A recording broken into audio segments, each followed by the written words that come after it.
Okay, here we go with one of the more gruesome menopause topics, vaginal dryness. I feel a bit of responsibility to tackle these kind of topics as the GP. Anyway, what's going on here? Well, when you're beyond the menopause, your estrogen levels are falling.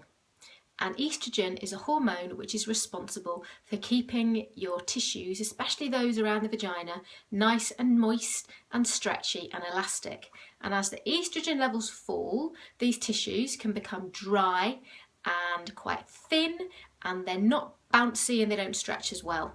Now that can cause problems for you in all sorts of ways, sometimes even just when you're walking. Obviously when you're trying to have sex and the tissues don't stretch as well, it can be really uncomfortable, and it can also affect your waterworks as well, make you need to keep going for a wee loads of times.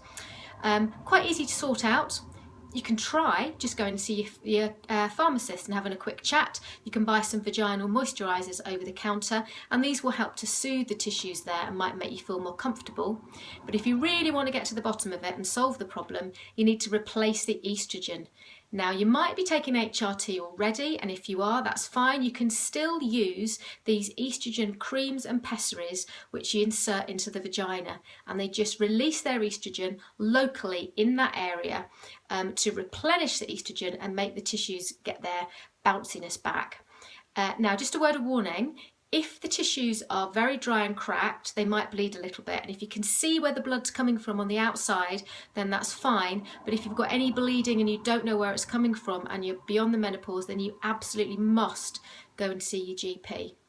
So you can use these estrogen replacement things. You use them about every night for about 2 weeks to give your system a little estrogen boost, and then you can use them once, twice, sometimes 3 times a week over the long term to keep the levels steady, because once you've got this problem, it isn't really one that's going to go away on its own, to be honest.